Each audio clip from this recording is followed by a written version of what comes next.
Hello students, welcome back to TMI education. तो friends, हमने previous class में क्या देखा था? हमने प्रीवियस क्लास में देखा था कि इक्विवेलेंट फ्रैक्शन क्या होता है, ठीक है ना। तो इक्विवेलेंट फ्रैक्शन की अच्छे से समझ आपको आ गई होगी, ऐसा मैं सोच सकता हूँ, ठीक है। तो बेटा, अब जो टॉपिक पढ़ने वाले हैं वो टॉपिक का नाम है comparison of the fraction. Comparison of fraction क्या होता है भाई? कंपेरिजन फ्रैक्शन मतलब दो फ्रैक्शन हो गए, जैसे कि आपने वो तो देखा ही होगा। जैसे कि यहाँ पे मैंने 3-2 किया और यहाँ पे ऑप्शन में लिख दिया कि यहाँ पे डैश में कौन सा साइन आएगा, ए ग्रेटर देन वाला आएगा, लेस देन वाला आएगा, या इज इक्वल टू वाला आएगा। इसका तो आपने स्टडी किया ही होगा ना, ये वाला केस तो आपने स्टडी किया ही होगा। तो आप बोलोगे सर 3 इज ग्रेटर देन 2, लेकिन बेटा अब जब ऐसा हो जाए, क्वेश्चन कुछ ऐसा पूछेगा आपको 1/2 डैश 1/4, तो मतलब कि ये क्या है? कंपेरिजन ही है ना, लेकिन किसकी है? फ्रैक्शन की है। तो इसको बोलते हैं कंपेरिजन ऑफ फ्रैक्शंस, ठीक है। तो बेटा ये हमें सोचना है ए, बी और सी में से यहाँ पे क्या आएगा, ओके। तो बेटा वो कैसे सोचते हैं वो आज हम सीखने वाले हैं।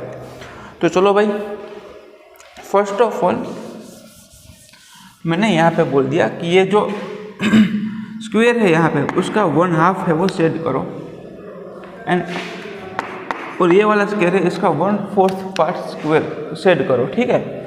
तो भाई 1/2 है तो टोटल 4 पार्ट है, तो 4 का 1/2 क्या होता है? आप लोगों को मैंने ये बात तो बताई है ना कि 1 2 3 4 टोटल 4 है पार्ट, उसका क्या करना है? हाफ पार्ट है वो सेट करना है, मतलब 4 का हाफ। तो ये होगा 4 divided by 2 is equal to 2। तो टोटल 4 में से कितने पार्ट है हमें सेट करने हैं? 2 पार्ट्स। समझ में आई बात? 1/2 पार्ट मैंने ये स्क्वायर का सेट कर दिया, ओके। चलो भाई, और यहाँ पे मुझे पार्ट कितने पार्ट है वो सेट करना है?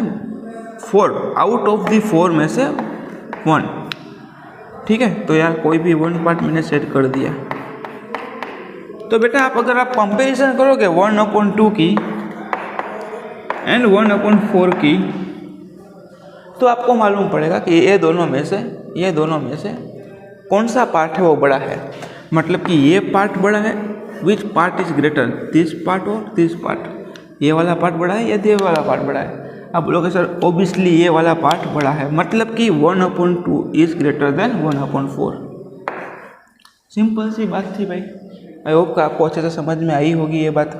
1/2 वाला पार्ट इतना है और 1/4 वाला पार्ट इतना सही है, तो मतलब क्या हुआ उसका? 1/2 इज ग्रेटर देन 1/4। सिंपल है। चलो भाई, नहीं समझ में आए कोई बात नहीं, और एक एग्जांपल देखते हैं। यहाँ पे मैं बोलता हूँ 1 2 3 4 5 6 टोटल 6 पार्ट है, उसमें से 4 पार्ट को सेट करो और टोटल 6 में से 3 पार्ट को सेट करो, ठीक है भाई।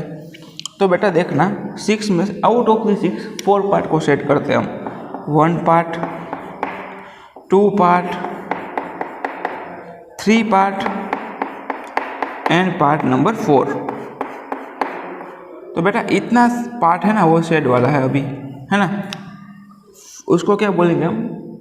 4/6 पार्ट, है ना।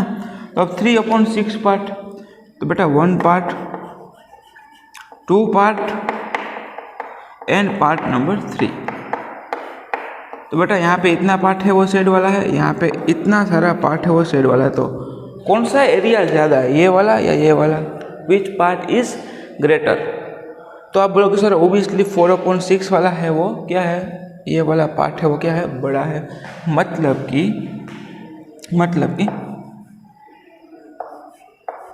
4/6 और 3/6 में अगर आप बोलोगे तो कौन सा पार्ट बड़ा होगा? 4/6 इज ग्रेटर देन 3/6, ठीक है बात? तो बिल्कुल ठीक है। इसको मैं ऐसे भी लिख सकता हूँ क्या? यहाँ पे मैं लिख देता हूँ 2/4 लिख दिया मैंने, मतलब कि आउट ऑफ द 4 में से कितने पार्ट है वो सेट वाला? 2 पार्ट, है ना। दोनों का मीनिंग एक ही है भाई। तो बेटा 4 में से 2 पार्ट सेट वाला जो एरिया है वो क्या है? ग्रेटर है। यहाँ पे 4/6 वाला एरिया क्या है? ग्रेटर है। मतलब कि तो क्या सर हमें हर बार कंपैरिजन करने के लिए फिगर ड्रॉ आउट करना पड़ेगा? हमें फिगर ड्रॉ करना पड़ेगा हर बार? आपको ऐसा क्वेश्चन अपने दिमाग में होता होगा। तो बेटा मैं बताऊँगा ऐसा बिल्कुल नहीं करोगे आप डायरेक्ट कंपैरिजन करोगे। कैसे? मैंने यहाँ पे क्या लिखा है, कौन सा पैटर्न है? व्हेन डिनोमिनेटर्स आर सेम, मतलब कि जब भी डिनोमिनेटर सेम होगा, जब भी डिनोमिनेटर को ही देखोगे आप पहले तो सबसे पहले कंपैरिजन का फर्स्ट स्टेप क्या है, सीधे डिनोमिनेटर, मतलब डिनोमिनेटर को देखो, डिनोमिनेटर सेम है तो भाई कंपैरिजन इजी है, जिसका न्यूमिनेटर बड़ा वो नंबर बड़ा। जैसे कि यहाँ पे देखो 2/4 और 1/4 था, तो डिनोमिनेटर सेम था, तो 2/4 इज ग्रेटर देन 1/4। क्यों? क्योंकि न्यूमिनेटर 2 बड़ा है 1 से, है ना। ठीक है भाई, अब डिनोमिनेटर 6 है यहाँ पे, तो आप देखोगे तो 4 इज ग्रेटर देन 3, तो मतलब 4/6 इज ग्रेटर देन 3/6। यहाँ पे थोड़े और एग्जांपल्स देते हैं, जैसे कि मैंने यहाँ पे लिख दिया 5/6, 2/6, 3/5, 1/5। बीच में कौन सा साइन आएगा वो बताना, ठीक है। 10/11, 9/11। अब लास्ट वाला और एक देखते हैं, 5 × 2/3, सॉरी 1/3 एंड 2/3। तो बेटा ये दोनों के बीच में कौन सा साइन लगाओगे आप, ग्रेटर देन, लेस देन और इक्वल टू। देखो डिनोमिनेटर सेम है, सभी में डिनोमिनेटर सेम है, 6 = 6। तो बेटा अब सिर्फ और सिर्फ न्यूमिनेटर को देखो, 5 इज ग्रेटर देन 2, तो मतलब क्या हुआ उसका, 5/6 इज ग्रेटर देन 2/6। सिंपल सी बात है भाई। 3/5 लेस 1/5। तो बेटा आप यहाँ पे ध्यान से देखोगे तो डिनोमिनेटर दोनों का सेम है ना। तो डिनोमिनेटर जब सेम होता है तब हम क्या करते हैं, न्यूमिनेटर का कंपैरिजन करते हैं। तो बेटा 3 is greater than 1, then 3/5 is greater than 1/5। Simple. यहाँ पे देखो 10/11 एंड 9/11। तो बेटा दोनों में डिनोमिनेटर 11 ही है, सेम है, डिनोमिनेटर सेम है, तो मतलब कि 10 इज ग्रेटर देन 9, तो 10/11 इज ग्रेटर देन 9/11, है ना। ठीक है भाई, चलो अब सभी में ग्रेटर देन का ही साइन है। देखो 1/3 है और यहाँ पे 2/3 है, डिनोमिनेटर दोनों में 3 है, दोनों में डिनोमिनेटर 3 है, तो बेटा जिसका भी न्यूमिनेटर बड़ा होगा वो नंबर बड़ा होगा। 2 इज ग्रेटर देन 1, मतलब कि 1/3 इज लेस देन 2/3। ये देखो लेस देन का साइन है, ये ग्रेटर देन का साइन है ना, वो तो आपको मालूम ही होगा। तो बेटा ऐसे कंपैरिजन करना है।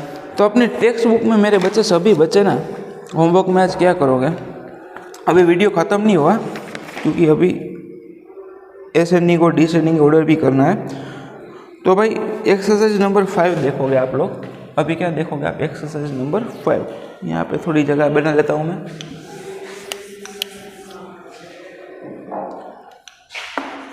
एक्सरसाइज नंबर 5 है, उसमें क्वेश्चन नंबर 1 ही आप देखोगे, ठीक है। आज के लिए क्या देखोगे, एक्सरसाइज नंबर 5 का put the correct sign.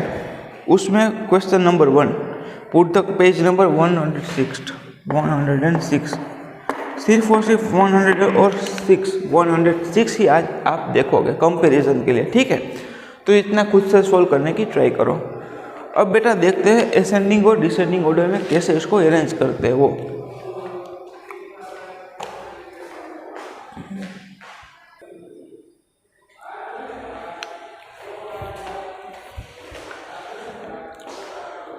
But I hope कि comparison of the fraction when the denominator are same, है ना। जबकि फ्रैक्शन के डिनोमिनेटर सेम है तब कंपैरिजन कैसे करना है वो आपको समझ में आ गया होगा, ठीक है। तो बेटा अब यहाँ पे देखते हैं arrange in the ascending order and arrange in the descending order. देखो यहाँ पे मैंने सिर्फ ऐसे क्वेश्चन लिए हैं आपकी टेक्स्ट बुक्स में से जिसका डिनोमिनेटर सेम हो, वैसे ही वाले क्वेश्चन मैंने यहाँ पे लिखे हैं, ठीक है। तो बेटा ऐसे ही क्वेश्चन आज सोल्व करेंगे। तो बेटा डिनोमिनेटर जब सेम होता है तब कंपैरिजन किसकी होती है, न्यूमरेटर की। जिसका न्यूमरेटर बड़ा वो नंबर बड़ा, वो फ्रैक्शन बड़ा, ठीक है बात। तो बेटा यहाँ पे देखो सबसे छोटा वाला कौन होगा, which is the least fraction, है ना। सबसे छोटा वाला कौन सा है, तो बेटा 2/11 सबसे छोटा होगा ना, क्योंकि देखो सभी के डिनोमिनेटर में तो 11 है, तो कंपैरिजन हो गया न्यूमरेटर का 2/11। उसके बाद कौन सा नंबर आएगा 3/11, क्योंकि असेंडिंग ऑर्डर है तो पहले सबसे छोटा, फिर उससे बड़ा, उससे बड़ा, उससे बड़ा, ठीक है। फिर 5/11 और लास्ट में कौन सा सबसे बड़ा 8/11। तो बेटा यहाँ पे लेस देन का साइन लगाते जाओ, ठीक है। 2/11 is less than 3/11, 3/11 is less than 5/11, 5/11 is less than 8/11, है ना। तो बेटा ये हो गया असेंडिंग ऑर्डर में अरेंज। ओके, ठीक है भाई। तो अब चलो यहाँ पे सेम प्रॉब्लम, वही वाला क्वेश्चन। तो सबसे पहले तो देखो सभी के डिनोमिनेटर सेम है, तो यहाँ पे कंपैरिजन होगा सिर्फ और सिर्फ न्यूमरेटर का। तो सबसे छोटा न्यूमरेटर कौन है? 1। तो बेटा 1/8 सबसे छोटा है। उसके बड़ा कौन है? 3/8। उससे बड़ा उसका न्यूमरेटर है 5/8 और सबसे बड़ा है 7/8। तो बेटा 1/8 is less than 3/8, 3/8 is less than 5/8 and 5/8 is less than 7/8। तो ये बेटा असेंडिंग ऑर्डर में अरेंज हो गया, ठीक है बात। चलो भाई, अब यहाँ पे डिसेंडिंग ऑर्डर है, descending order, arrange in descending order, ठीक है। आई होप कि आपको दिख रहा होगा ये अच्छे से। तो 9/15, 2/15, 8/15, 1/15। हाँ बेटा, डिसेंडिंग ऑर्डर में क्या होता है, सबसे बड़ा जो नंबर था उसको हम फर्स्ट में लिखते हैं, सबसे पहले उसको लिखते हैं, ठीक है। तो यहाँ पे देखो सभी के डिनोमिनेटर तो सेम ही है भाई। तो सबसे बड़ा नंबर क्या है? 9 है। तो बेटा 9 को लिखो पहले, 9/15। अब उससे छोटा देखो 8/15, उससे भी छोटा डिनोमिनेटर 2/15 और सबसे छोटा न्यूमरेटर, सभी के न्यूमरेटर को ही देखा यहाँ पे 2/15 और उसके बाद आएगा 1/15। तो बेटा 9/15 is greater then 8/15, 8/15 is greater then 2/15, 2/15 is greater then 1/15, ठीक है। तो बेटा ये डिसेंडिंग ऑर्डर में अरेंज हो गया, ठीक है। तो ठीक वैसे ही यहाँ पे भी करना है, सभी के डिनोमिनेटर सेम ही है। तो हम क्या करेंगे, सिर्फ और सिर्फ न्यूमरेटर का कंपैरिजन करेंगे। तो सबसे बड़ा न्यूमरेटर कौन है? 15 है यहाँ पे। तो बेटा 15/17 वो सबसे बड़ा फ्रैक्शन होगा, ठीक है बात, ठीक है भाई। उसके बाद आएगा 11/70, उसके बाद आएगा 8/70 और उसके बाद आएगा 2/70। 15/70 is greater than 11/70, 11/70 is equal to 8/70, 8/70 greater than, sorry यहाँ पे मैं इज इक्वल टू बोल गया भूल से, गलती से। 15/70 is greater than 11/70, 11/70 is greater then 8/70, 8/70 is greater then 2/70। तो बेटा ये किस में अरेंज हो गया? डिसेंडिंग ऑर्डर में। डिसेंडिंग ऑर्डर में कैसा होता है, पहले सबसे बड़ा, उसके बाद छोटा, उससे छोटा, उससे छोटा, है ना। और असेंडिंग ऑर्डर में पहले सबसे छोटा, फिर बड़ा, बड़ा, बड़ा, ऐसे होता है। तो भाई ये तो सब आसान बातें है ना, ये बिल्कुल समझ में आ जाए, एक ही बार में समझ में आ जाए ऐसी बात है। उसका रिवाइज भी नहीं करोगे तो भी एग्जाम में फुल मार्क लेके आओगे, ऐसे वाले इजी टॉपिक है ये फ्रैक्शन के, ठीक है। तो बेटा आज सिर्फ मैंने ये 1, 2, 3 एंड 4 क्वेश्चन किए है, वो आप होमवर्क में करोगे। और मैंने जो बोला अपनी एक्सरसाइज में से क्वेश्चन नंबर फर्स्ट, कौन सी एक्सरसाइज थी वो, पेज नंबर 106 में थी, एक्सरसाइज नंबर 5, ठीक है। तो बेटा इतने क्वेश्चन आप खुद से अपनी फेयर कॉपी बुक में सोल्व करोगे, ठीक है बेटा। तो अब मिलते हैं नेक्स्ट लेक्चर में, टिल देन चाहिए।